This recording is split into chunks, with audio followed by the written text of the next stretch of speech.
이건 분명 네 이야기 같은데? 저 색시가 그 색시냐?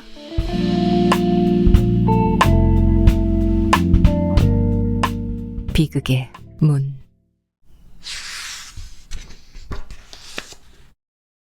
지훈이가 애인을 탈구하여 출판사에 넘긴 것은 신년 초순이었다. 출판사에서는 곧 조판에 착수하는 한편 장정에 대한 의논을 작자에게 해왔을 때 미술에도 다분히 취미를 갖고 있는 지훈은 손수 장정을 꾸며보겠다고 했다. 자기의 피와 영혼이 우주적인 고독과 정열 속에서 연수되어 있는 처녀 출판인 만큼 창작집 애인에 대한 애착은 이루 형언할 수가 없었다. 이 애인의 출판이야말로 문학적으로나 현실적으로나 지훈에게 있어서는 하나의 새로운 생명체의 부활을 의미하고 있는 것이다. 온갖 희망을 이 처녀 출판 하나에다 걸고 있는 지훈이었다. 장정구상에 그는 꼬박 사흘 동안을 생각하였다. 애인의 제자는 물론 그 소녀의 필적을 그대로 축소하여 쓰기로 했다. 표지는 춘당지 연못가에 벚나무와 벤치 하나를 배치해 놓은 삼색판으로 동양화의 경지를 나타낸 수채화였다. 내도에는 펜화와 해군복의 소녀의 상반신을 그렸다. 고상한 분위기가 잘 나타나 있다고 출판사 측에서도 좋아했다. 커다란 사명 하나를 다한 것 같아서 이제는 오로지 1000명을 기다리면 되는 것이라고 지훈은 다시금 창경원을 찾기 시작하였다. 그러나 그렇게 헤어진 그 여인이 창경원에 다시 나타나리라고는 물론 생각하지 않았다. 다만 가만히 집안에 들어배겨 있을 수가 지훈에게는 도저히 없었다. 신년에 접혀들면서부터 눈이 한두 차례 왔다. 서울을 포옹하고 있는 주변의 산봉우리가 하얗게 백설을 이고 있었다. 예년보다 따스한 겨울이라고는 하지만 삭풍이 몸에 거칠었다. 애인의 교정을 보면서 지훈은 차가운 손가락을 여러 번 꺾었다. 10년을 기다리던 해군복의 소녀와 창경원에서 다시 만났다가 본의 아닌 작별을 하는 데서 작품 애인은 끝나는 것이었다. 이건 분명 네 이야기 같은데? 교정을 보고 난 원고를 틈틈이 읽고 있던 어머니가 어떤 날 지훈에게 물었다. 지훈은 대답 대신 미소만 지었다. 어머니의 눈에는 눈물을 머금고 있었다. 어쩐지 네 행동이 수상하더니만. 아들의 우울하던 소년 시절을 회상하며 지훈의 그 지극한 연모의 정이 눈물겨워 어머니는 견딜 수가 없다. 어머니 아무런 이유도 없죠. 설사 어머니가 아신데도 어쩔 수 없는 일이니까 가만히 내버려 두시면 돼요. 어머니가 캐묻는 말에 소년 임지훈은 단지 그 한마디 대답으로서 온갖 피해를 자기 혼자의 가슴 깊이 파묻어 왔었다. 어머니는 지금 그러한 아들을 회상하고 있는 것이다. 그래, 그 일을 네가 만났었다는 말이지? 네, 지난 크리스마스 날 만났어요. 어쩌면. 지훈의 그것보다 못지않게 어머니의 감동은 컸다. 이대로냐? 바로 이 소설대로 헤어졌느냐? 네. 어머나, 그 섹시야말로. 어머니는 눈물을 흘리며 이 즈음 세상에서는 보기 드문 훌륭한 여자다. 그렇지만 어쩌면 운명이 그처럼도 기구하다는 말이냐. 그렇지만 어머니, 새로운 희망이 제게는 생겼답니다. 그이가 살아있다는 것만도 그 여자의 말과 같이 그건 불행한 희망이다. 그럴 수만 있다면 그 불행한 희망을 포기하는 것이 너 자신을 위해서도 또 그 색시를 위해서도 좋을 거다. 어머니, 저는 도저히 희망을 포기할 수가 없습니다. 그이가 누군지 이름이라도 알 수 있다면 저는 일생을 두고 이름만이라도 불러보면서 살지요. 아, 이를 어쩌면 좋다는 말이냐. 아들의 심장이 그지없이 가여워 어머니는 마침내 흐느껴 울기 시작하였다. 그날 밤 부인은 지훈의 그 너무나 서글픈 심정을 임 교수에게 쭉 이야기하고 나서 모두가 다 당신의 탓이지요. 아름다운 연애니 진실한 사랑이니 하고 당신이 지나치게 성실한 교훈을 한 탓이에요.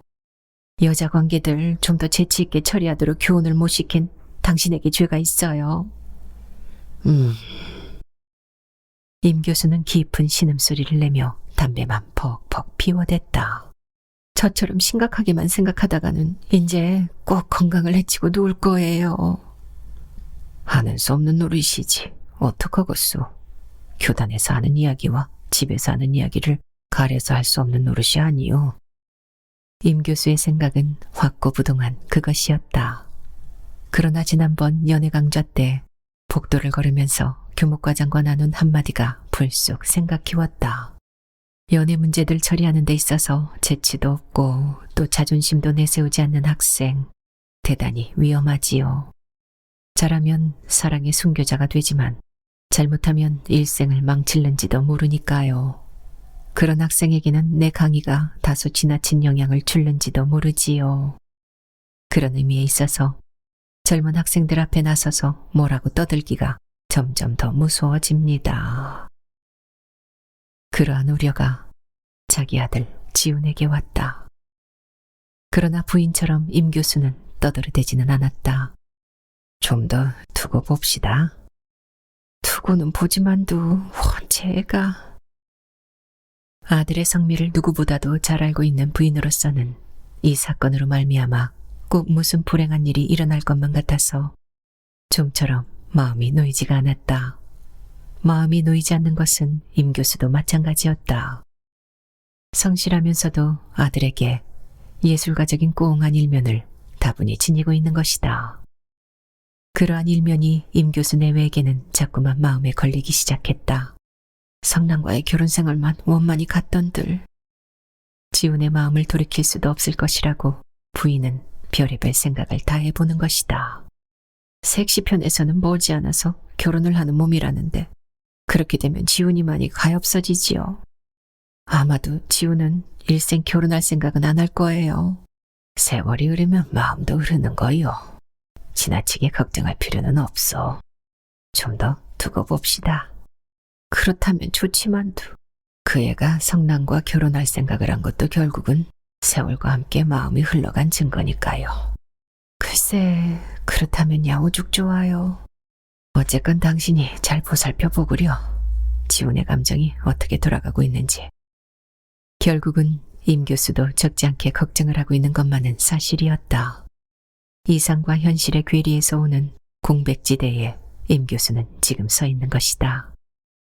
3대 독자 외아들에게 무슨 불행이 있기를 원하는 어버이는 물론 있을 수 없는 일이기는 하지만 지훈의 연애가 진실로 아름답고 성실한 것이라면 그것만을 참되게 완성시키는 것도 인생의 커다란 사업이라고 생각하였다. 고행승의 고난을 지닌 고독과 허무의 처참한 투쟁 속에서만 인간은 참되게 성장할 수 있는 것이며 인격의 완성을 기대할 수 있는 것이라고 부인과는 정반대의 생각을 임 교수는 하여 보는 것이다. 일선에서 돌아온 허종욱이가 사흘 후에 거행될 결혼식 때문에 임 교수를 방문한 것은 정월 중순이었다.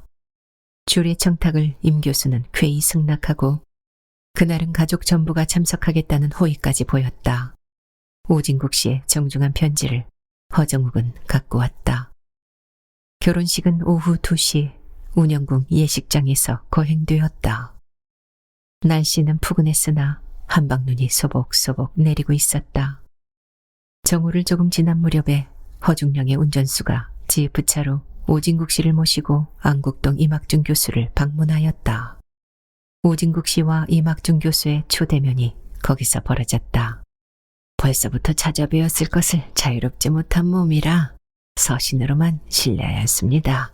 관용이 계시다면 행이올시다. 한복의 회색 두루마기를 오진국 씨는 입고 있었다. 천만의 말씀을 보잘것없는 인간을 이처럼 찾아주신 것만도 분에 넘치는 영광입니다. 따님의 경사를 진심으로 축복하여 마지 않습니다. 한학자와 철학자는 정중한 인사를 바꾸며 임 교수의 서재로 되어 있는 건넌방에 마주 앉는 몸이 되었다. 철학서적을 비롯한 임 교수의 장서가 우선 오진국 씨의 마음에 들었다. 이처럼 훌륭하신 학자의 주례라면 배운 것이 없이 자란 아이긴 하지만 장래가 길이 빛날 것으로 믿습니다. 온 별 말씀을. 부인이 들고 들어온 차를 권하며 제 내자올시다. 따님이 어찌나 신통한지 내자는 침이 마르도록 칭찬이 자자하지요. 부인도 인사를 하고 나서 어쩌면 따님이 그처럼도 얌전할까요? 배운 것이 없다고 하시지만 모두가 다 가정교육이 올바른 탓이겠지요. 한 번 보아서 그처럼 눈에 드는 색시가 쉽지 않은 노릇인데 원 지나친 말씀이시지요. 어미 없는 애라 보고 자란 것이 어디 있습니까? 차후에라도 부인께서 많은 지도가 계시기만 바랄 뿐이지요. 제가 무슨 아는 것이 있습니까만 그렇지만도 그런 며느리를 한번 맞아보고 죽었으면 한이 없겠습니다. 과분한 말씀이지요. 듣자니 아드님은 무슨 문학을 하는 분이라지요? 그렇답니다. 집에 아이가 하는 말이 아드님의 글을 감명 깊이 읽은 적이 있다고 하면서 뭔지 모르게 문학하는 분을 대단히 숭배하고 있답니다. 그 애도 영문과를 나온 만큼 그 방면에는 다소의 관심 같은 것을 갖고 있는 모양이지만 아드님은 어디 나갔는가요? 네, 볼 일이 있다고 잠깐. 이제 곧 돌아올 겁니다. 허중령과는 지면이 있는 사이라 돌아오는 대로 저와 같이 식장으로 가겠습니다. 그럼 임 선생은 수고스럽지만 저와 먼저 가보시지요. 부인께서도 아드님과 함께 꼭 참석해 주셔야겠습니다. 네, 꼭 가겠습니다. 아이, 신부가 오늘은 얼마나 이뻐질까. 부인은 정말 면사포를 쓴 영심이가 한번 보고 싶은 것이다. 오진국 씨와 임 교수는 먼저 지프차로 떠나고 부인은 아들이 돌아오기를 기다리며 간단한 화장을 했다. 눈은 그냥 내리고 있었다. 결혼식장 입구 상부에 행복의 문이라고 씌인 현판이 가로 걸려 있었다. 식장은 태반 허정욱의 친구들로 가득 차 있었다.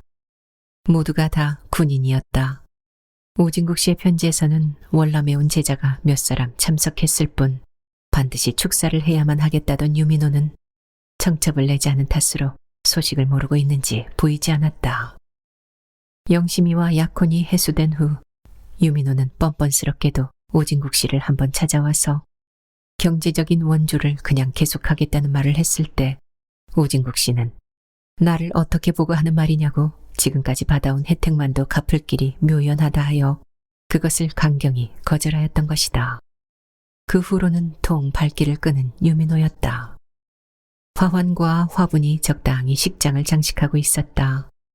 단상에 오른 임 교수 앞에 두 사람의 후행을 동반하고 신랑이 입장을 하였다. 예복이 어울리지 않으리만큼 허정욱의 얼굴은 까맣게 타 있었다.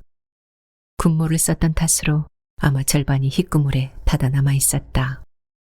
한일자로 담은 입이 굳세게 의지력을 군중으로 하여금 느끼게 하였다. 오진국 씨는 맨 앞줄에 앉아서 사위의 그 남성다운 늠름한 자태를 유민호와 비교해 보면서 내심 무척 담탁하게 생각하고 있었다. 신부의 입장이 있겠습니다. 사회를 하는 젊은 군인 하나가 군대식 어조로 결혼식에는 다소 어울리지 않는 목소리를 냈다. 쾅! 유랑한 웨딩 마치가 식장에 다소 어수선하던 분위기를 엄숙하게 제압하면서 흘러나왔다. 행복의 문은 마침내 열렸다. 꽃바구니를 든 어린 소녀 둘이 고속도 필름처럼 쓰러질 것 같은 느린 동작으로 앞장을 서서 걸어 들어왔다. 그 뒤로 두 사람의 후행에게 면사포 꼬리를 가볍게 잡힌 채 신부 오영심이가 입장을 하였다. 허우, 상당한 미인인걸. 해실픈 군인 하나가 옆에 앉은 동료의 옆구리를 쿡 찔렀다. 가벼운 흥분과 함께 일시 어수선해진 장내 여기저기서 신부의 어여쁨을 칭송하는 부인네들의 속삭임이 흘러나왔다. 소그듬이 눈을 내렸던 신부의 속눈썹이 유달리 길다. 임지훈이가 어머니를 모시고 식장으로 들어선 것은 바로 그때였다. 지훈은 들어서면서 입구에 걸려있는 행복의 문의 현판을 쳐다보았다. 누구나가 다 한 번씩은 들어서 볼 수 있는 문이었다. 그러나 누구나가 다 그 행복의 문으로 나오지는 못했을 것이라고 자기의 불행했던 결혼을 돌이켜보며 지우는 어머니와 함께 맨 뒷줄에 공손히 걸터 앉았다. 신부의 입장이 끝나자 웨딩 마치는 멎었다. 임 교수의 주례의 말이 시작되었다. 군중은 조용히 귀를 기울이고 있었다. 임 교수의 이야기가 계속되는 동안 임 교수 부인은 어서 신부가 좀 돌아서 주었으면 했다. 신부가 어떻게 얌전한지 어서 네게 좀 보여주면 좋겠다. 어머니는 아들의 귀 밑에다 가만히 속삭이었다. 그러셔요. 성난이와는 정반대의 타입이야. 고전미가 있고 예의범절이 깍듯하고 그저 어머니와 꽃같은 타입의 모양이군요. 얘들. 30년 전의 자기 모습을 회상하며 어머니는 불현듯 얼굴을 붉혔다. 임 교수의 씹는 듯한 한마디가 성실과 진리의 발판을 확고히 지니고 엄숙히 흘러나오고 있었다. 보통 주례들처럼 지나치게 아름다운 말이라든가 허식에 가까운 과장된 언사는 일체 사용하지 않았다. 임 교수 자신이 그렇게 행동할 수 있는 이야기만을 그는 했다. 그는 다음과 같은 한마디로써 자기의 이야기에 결론을 맺었다. 이리하여 결혼은 우리 인간이 누구나가 다 경험할 수 있는 인생의 한 아름다운 절차인 동시에 그것은 또한 전체 인간이 전대에서 물려받은 인류 의사를 후손 만대에 계승시키는 사명을 지닌 인생 최대의 엄숙한 사업이라고 생각합니다. 따라서 결혼이라는 절차로서 이룩되는 두 분의 가정은 아름다운 애정의 교환소인 동시에 묻 현실적인 계류에 대응하여 공동 책임체로서의 성실한 행동이 요청되는 사무처리 장소라는 것을 잊어서는 아니 됩니다. 임 교수는 거기서 잠깐 말을 끊고 신랑 신부의 얼굴을 한번 내려다보고 나서 연애는 1대1의 관계에서 출발하고 1대1의 관계에서 끝나기 때문에 단순한 애정만으로서도 충분히 성립될 수가 있는 것이지만 결혼은 그렇지가 않습니다. 처음에는 1대1에서 출발하는 결혼이지만 10년, 30년, 50년 후에 두 분의 결혼 생활이 끝날 무렵까지에는 실로 수많은 계류 관계가 생기는 것입니다. 애정의 결정적인 귀여운 자녀 문제 또한 오늘날처럼 가족제도가 아직 꼬리를 물고 있는 우리 사회에서는 양평 가정의 배후 관계 등 실로 단순한 애정만으로서는 감당해 나가지 못할 현실적이요 실무적인 책임의 소재가 추궁되는 것입니다. 감미롭고 화려한 연애, 감정 대신에 좀 더 뿌리가 깊은 굳건한 부부에 어떠한 폭풍우가 밀려 닥치더라도 끄떡도 하지 않는 저 종숙의 절개를 가지고 인생 70년을 무사히 항해하여 나가기 바라며 이만 그치겠습니다. 임 교수는 가볍게 머리를 숙였다. 아버지는 지금 추례를 하신 게 아니고 결혼 광자를 하고 계신 거예요. 지우는 웃으며 어머니 귀에 가만히 속삭이었다. 애도 참. 어머니도 웃었다. 그러나 사람들은 조금도 지리한 감을 느끼지 않았다. 무엇인가 얻는 바가 있는 것 같았다. 더구나 오진국 씨는 한마디 한마디를 마음속으로 수긍하면서 서양학을 전공하는 임 교수의 이야기에서 동양학적인 많은 대목을 발견하고 절실한 동감을 하고 있는 것이다. 이제부터 신랑 신부의 서약의 말이 있겠습니다. 사회자의 한마디가 또 군대식으로 튀어나왔다. 신앙과 성실을 가지고 두 분의 백년해로를 서약할 수 있겠습니까? 임 교수의 물음이 떨어지자 신랑과 신부는 가벼운 묵례와 함께 후행 한 사람이 꺼내주는 서약의 말을 적은 두루마리를 둘이서 같이 펼쳐들고 읽기 시작하였다. 여유와 자신을 가진 허정욱의 목소리에 비해 오영심의 가는 음성은 어딘지 자꾸만 떨고 있었다. 서약의 말. 저희들은 지금 결혼의 예식을 거행합니다. 인생과 생활에 대한 이상을 같이 하는 공동 책임체로서 애정과 이해와 성실을 가지고 해로 동혈의 굳은 신념을 주례 선생님 앞에서 서약하옵니다. 1945년 1월 16일 남편 허정욱, 아내 오영심. 신랑 신부의 서약의 말이 끝나자 군인들 사이에서 한바탕 박수 소리가 터져 나왔다. 허물없는 친구들의 악이 없는 야유도 한두 마디 튀어나왔다. 그 소란한 분위기를 억압하며 사회자의 목소리가 또 흘러나왔다. 신랑 신부의 예물 교환이 있겠습니다. 임 교수의 지시로 신랑과 신부가 몸을 조금 돌이켜가지고 마주서서 상례를 했다. 아이, 이 고놈의 면사포가 가리워서. 지훈의 모자가 앉아있는 위치는 신부가 서 있는 쪽이어서 마주선 신부의 옆 얼굴 태반을 면사포가 가리우고 있었다. 그것이 임 교수 부인에게는 불만인 것이다. 그러나 설사 면사포가 없었다고 하더라도 짙은 화장을 한 신부의 옆 얼굴에서 20일 전 창경원에서 한번 본 그 여인의 모습을 쉽사리 찾아보기에는 맨 뒤에 앉은 지훈으로서는 거리가 다소 지나치게 멀었다. 결혼 반지를 끼워주고 신랑은 신부와 함께 다시금 주례를 향하여 돌아섰다. 주례가 또 한 번 간단한 성례의 말을 한 후에 식수는 축사로 들어갔다. 신랑의 선배인 모 중장이 지명을 받아 나가고 교훈조로 축사를 했다. 그 다음으로는 모 대령이 나갔고 세 번째에 지훈의 이름이 지명되었다. 신랑의 친구요 신진 작가로서 명성이 높은 임지훈 씨의 축사가 있겠습니다. 지훈은 머리를 긁으면서 얼른 일어서지를 못했다. 이야기가 서투를 뿐만 아니라 지훈은 축사라는 것을 본래부터 싫어했다. 축사인 이상 다수는 과장을 해서 말을 해야겠는데 그것이 지훈의 성미로서는 어딘가 천박하고 들뜬 찬사와 같아서 싫었다. 예, 어서 나가려무나. 어머니가 아들의 옆구리를 쿡 찔렀다. 어머니 야단났습니다. 박수소리가 멎지를 않자 지훈은 하는 수 없이 일어섰다. 얼굴을 붉히면서 지훈은 단상으로 올라갔다. 맨 처음에 나간 중장은 줄의 옆까지 걸어가서 축사를 했다. 그러나 그 다음에 나간 대령은 다소 사양을 하는 빛으로 단 한편 귀에 올라서자 끄떡 절을 하고 축사를 했다. 그래서 지훈도 대령의 본을 따라 단 한편 귀에 올라서서 비스듬한 위치에 서 있는 신랑과 신부에게 우선 가벼운 묵례를 했다. 화환과 탁자가 놓인 생화 사이로 고개를 숙인 신부와 신랑이 퍼뜩 보였으나 면사포가 신부의 얼굴 절반을 이마에서부터 가리워주고 있었다. 빨간 입술과 지분으로 하얗게 날을 세운 코만이 지훈의 시야에 뛰어들어왔을 따름이었다. 지훈은 군중을 향하여 두 분의 경사스런 화촉의 전을 진심으로 축하한다는 말과 일선에서 허중령을 만났던 말, 그리고 허중령이 신부를 얼마나 진실하게 사랑하고 있었던가를 이야기한 후에 다음과 같은 한마디로써 축사를 마쳤다.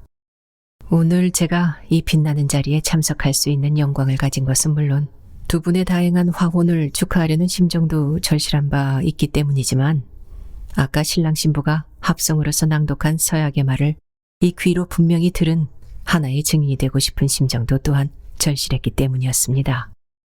행복의 문을 들어서기는 쉬웠습니다. 그러나 금후 50여 년에 걸치는 우리 인생의 종지부를 찍는 순간 다시금 그 행복의 문을 통과하여 나오려면 한 사람의 아내로서의 성실과 한 사람의 남편으로서의 그것이 절대적으로 요청되지 않을 수 없습니다. 두 분이 만일 오늘 낭독한 서약의 말을 후일에 이르러 배반한다면 저는 이 두 귀로 그것을 분명히 들은 한 사람의 증인으로서 여기 모이신 여러 증인들과 함께 신 앞에 민주고발을 제기하겠습니다. 지훈의 말이 심각하면서도 다소 유머스러한 분위기를 지니고 있었기 때문에 유쾌해진 군인들이 손뼉을 치며 벌써 우리도 증인이 될 테니 한몫 기웁시다 했다. 그러나 그때는 이미 비극은 일어나고 있었다. 비틀비틀 쓰러질 것 같은 신부의 몸을 옆에 섰던 후행 한 사람이 당황한 표정으로 꽉 부여잡고 있었다. 단심, 동심. 신진 작가 임지훈의 축사가 있다는 사회자의 말에 영심은 가벼운 호기심을 느끼며 소그듬이 고개를 숙이고 있었다. 언젠가 자기가 들어앉아 본 지훈의 방한 풍경을 영심은 불현듯 연상했다. 입만 벌리면 이상이니 진리니 하고 인생의 가장 고귀한 것을 찾아 헤매인다는 임 교수 부인의 한마디를 후딱 생각하며 뜸뜸이 흘러나오는 임지훈의 이야기에 골똘히 귀를 기울이고 있었다. 처음에는 무심히 들어 넘긴 지훈의 음성이었다. 그러나 한마디 한마디 이야기가 거듭됨에 따라 그것이 결코 처음 듣는 음성이 아님을 영심은 발견하였다. 어디서 들었을까? 어디선가 꼭 들은 적이 있는 음성임에는 틀림없었으나 기억은 좀처럼 간단히 튀어나와 주지를 않았다. 지극히 인상이 깊은 음성이었다. 더구나 그 뜸뜸이 흘러나오는 한 구절 한 구절이 부드럽게 젖어 있는 것 같은 한마디 한마디가. 영심은 조금 고개를 들어 화환과 탁자 사이로 비스듬히 올려다 보이는 임지훈의 하반신을 힐끔 바라다 보았다. 검은 구두에 곤색 양복 바지였다. 자색 구두가 흔한 이 즈음이라 검은 구두를 신고 있던 인물 하나가 후딱 영심의 기억을 자극하였다. 20일 전 창경원에서 만났던 그이도 검은 구두를 신고 있었다. 순간 영심의 기억이 벼랑간 새로 펴지며 그 젖은 듯이 흘러나오는 음성의 주인공을 힐끔 쳐다보았다. 영심은 흑 하고 숨을 들이키었다. 들이킨 호흡이 조절을 잃고 심장의 고동이 뚝 멎어버렸다. 핏기가 가시고 종이장처럼 얼굴이 새하얘지며 생화를 올려놓은 탁자와 화려한 화환이 프로펠러처럼 영심의 눈앞에서 무서운 속력을 가지고 빙글빙글 돌다가 마침내 암흑으로 휙 변색을 했다. 옆에 섰던 후행의 손길을 꽉 부여잡고 영심은 길을 썼다. 신부가 현기증을. 쓰러지려는 영심의 몸을 두 손으로 부축을 하며 후행이 신랑을 쳐다보았다. 지우는 단을 내려 자기 좌석으로 돌아오고 있었다. 신랑이 신부를 부축했다. 신부의 바로 뒤에 앉았던 오진국 씨가 일어섰다. 그러나 다리의 자유를 잃은 몸이라 뛰어나가지는 못하고 그대로 벙벙이 서만 있었다. 장내가 일시 소란해졌다. 그러나 신부는 다시금 자세를 바로잡았다. 이제 괜찮아요. 후행에게 팔 한쪽을 붙잡힌 채 신부는 주례 앞에 다시 꽂딱 서는데 성공하였다. 임 교수가 사회자에게 뭐라고 귓속말을 했다.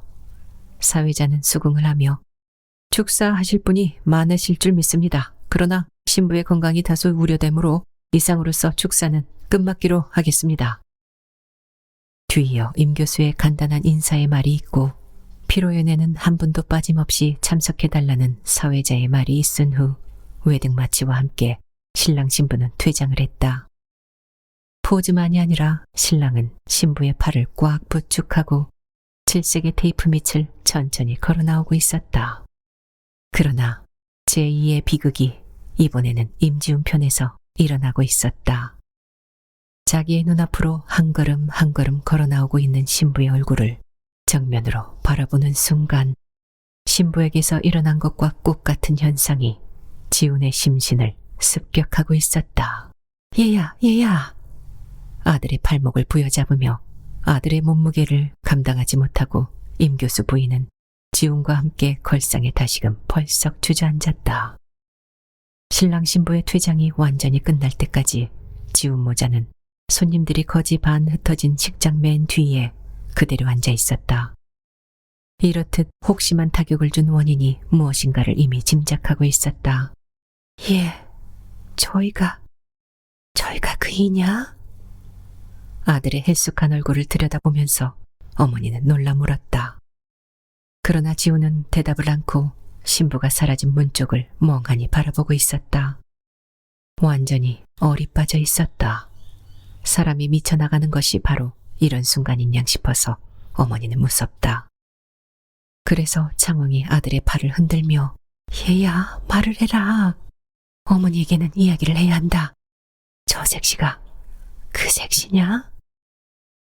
지우는 여전히 문 쪽만 골똘히 바라보며 고개를 끄덕끄덕했다. 어쩌면. 아들보다 못지않게 어머니의 타격도 컸다. 이런 기구하고도 악착스런 일이. 어머니는 가슴이 아파 견딜 수가 없다. 허탈의 지경에서 멍하니 앉아있는 아들의 등만 자꾸 어루만지고 있었다. 그러는데 일단 퇴장했던 신랑 신부가 사진사를 앞세우고 다시 들어왔다. 신부는 이미 완전히 정신을 가다듬고 있는 것 같았다. 창경원에서 만나던 때보다 갑절이나 더 예뻐진 신부의 모습이었다.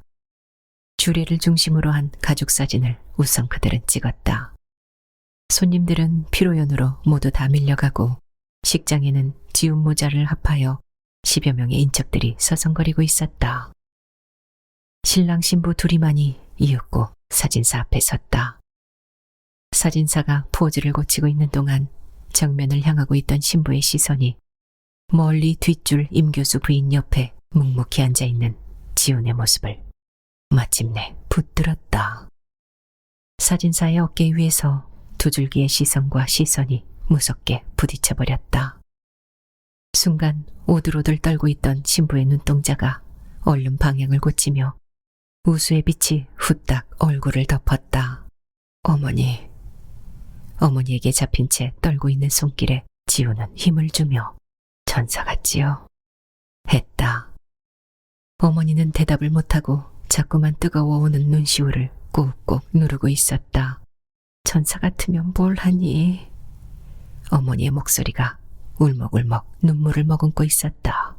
이제 이름을 알았으니까 저는 행복해요.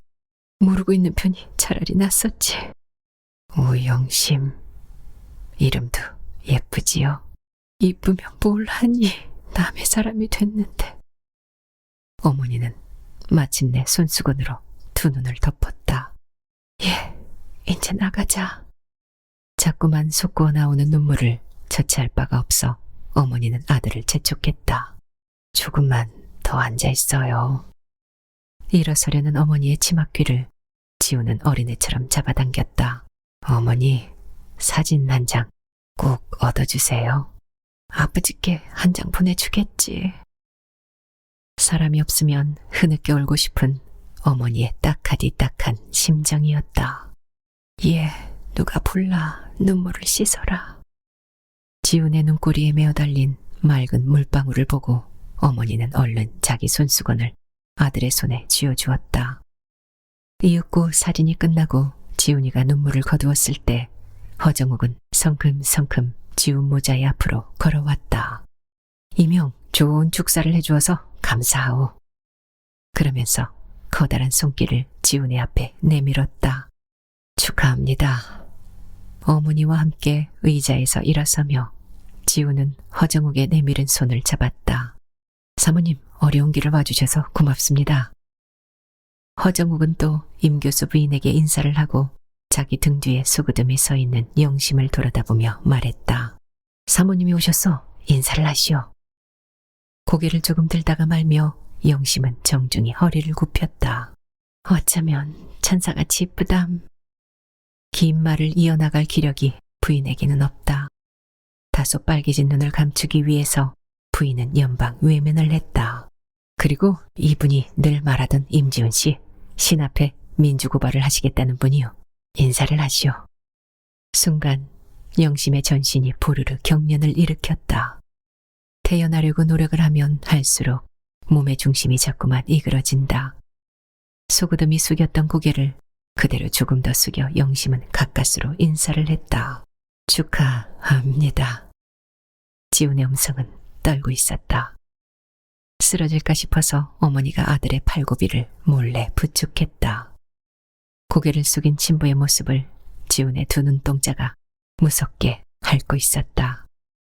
임 교수와 오진국 씨가 걸어왔다. 임 교수의 소개로 지훈은 오진국 씨에게도 인사를 했다. 임 선생의 가족이 총출동을 하셨다는 것은 참으로 영광스러운 일이요. 오진국 씨는 진심으로 만족해하며 식장을 나서서 임 교수와 함께 차를 타고 피로연으로 달려갔다. 예, 우리는 그만 집으로 돌아가자. 사람이 흩어진 식장 밖에 눈은 그대로 내리고 있었다. 끊어진 칠색 테이프가 한방눈 속에서 서글프게 흩어져 있었다. 지운 모자는 눈을 맞으면서 자동차가 사라진 방향을 향하여 쓸쓸히 거닐고 있었다. 그 방향에 자기 집이 있는 안국동 앞거리가 멀리 바라다 보였다. 어머니, 눈이 오는군요. 어머니와 나란히 걸어가며 지우는 그런 말을 불쑥했다. 얘도 벌써부터 오는 눈인데. 지운 모자가 집을 나설 무렵부터 내리던 눈이었다. 어머니, 집으로 돌아가세요. 그럼 피로연은 가서 뭘 하니? 지우는 대답을 하지 않고 묵묵히 걸었다. 그러한 아들의 심정을 어머니는 알고도 남아서 사람이란 다 팔자가 있는 건데 아무리 좋아도 연분이 없으면. 어머니는 콧물을 또 마셨다. 어머니 걱정 마세요. 지우는 갑자기 명랑한 표정을 지어 보이며 어머니의 팔 하나를 연인들처럼 꼈다. 울지 마세요. 사람들이 봐요. 네가 도리어 나를 위로하는구나. 어머니 며느리 맞고 싶으시죠? 성난이 같은 애는 싫어. 오영심 같은 며느림 되죠? 네가 나를 웃기려는구나. 어머니, 이왕 나왔던 길이니 피로연에 잠깐만 가볼까요? 대답 대신 어머니는 아들의 얼굴을 후딱 쳐다보았다. 아들의 얼굴이 싱긋이 웃으면서 내려다보고 있었다. 내 소견으론 그만두는 편이 좋을성 싶은데 그러니까 잠깐만 말이에요. 애처로운 듯이 어머니는 미소를 지으며 그럼 그러지. 그렇지만 괜찮아요. 멀리서 한번 바라만 보고 돌아와요. 바라봐서는 뭘 하니? 뭘 할 건 없지만 바라만 보는 거야 뭐 어때요? 그럼 잠깐 다녀가자. 모자는 왼쪽 길로 꺾어져 파고다 공원 옆에 있는 피로연석을 향하여 걸어 들어갔다. 피로연은 공원 옆 모 그릴 2층에서 열렸다. 지운 모자가 도착했을 때는 피로연은 이미 한창 진행되고 있었다. 군인 하나가 노래를 부르고 있었다. 맨 뒤 식탁에 앉으려는 지운 모자를 신랑인 허정욱이가 바라보고 앞으로 나오라고 손짓을 했다. 사회자가 성큼성큼 걸어와서 지훈의 모자를 끌다시피 하여 앞으로 인도했다.